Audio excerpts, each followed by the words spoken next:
I'm Frost. Today on Get Writing, we're talking motivation, because there's nothing more daunting than this thing, a blank page. I hate them. We're going to find a way to get you past it, and you're going to fill that blank page until you get to the next blank page, and the next one, and the next one, and the next one. Don't worry. Soon you'll have them all filled. We hope. So, a lot of people say just put something down on the page. Can't disagree. Putting anything on the page, great. Page is no longer blank. Sometimes it spurs you on to just going forward. Sometimes it just makes you stare at a blank page with one line. The night was dark. It was a dark and stormy night. It was a dark and non-stormy night. Whatever you put down. Now, I'll go ahead occasionally and just put the header on the page, like the chapter name or the chapter number, and go from there. Just space down a couple spaces and hope, I've got, what's going on in my head can get down to the page. If that doesn't work, what I will sometimes do, and maybe these will be useful to you, is describe something familiar to me, like what I did this morning, like everything I did since I got up.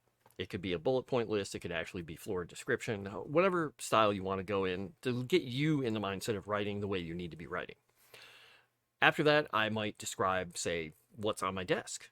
I've done that before. I've done it at different desks and different places where I'm writing. It's kind of a fun little exercise.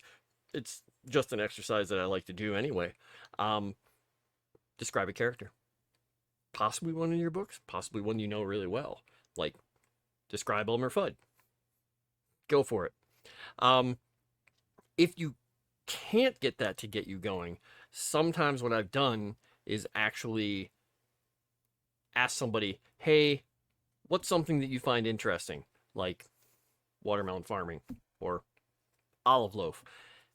Write a little paragraph on olive loaf. Why you hate it, why you think it's the worst thing in the world, or why it's good, but mortadella is better. That sort of thing. It gets me going.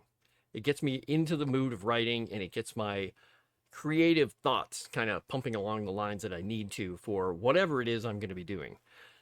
Those are some of the ways that I get myself going. And oftentimes after that, I get myself going, and as I mentioned before, you come against the next blank page.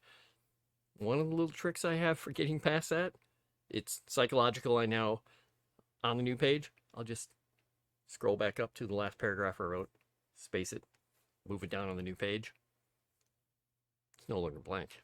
So, hopefully these are useful to you, and they've motivated you in some way, because if nothing else comes out of this, I want you to have ideas, and if you think my ideas are horrible... Sorry, not sure who let Rude Frost in. Nice Frost is here. Just here to tell you that next time on Motivation, we're going to talk about two things that I do that are a little sneaky to myself. Reverse psychology and rereading. Talk to you next time. Stay motivated. Spartans!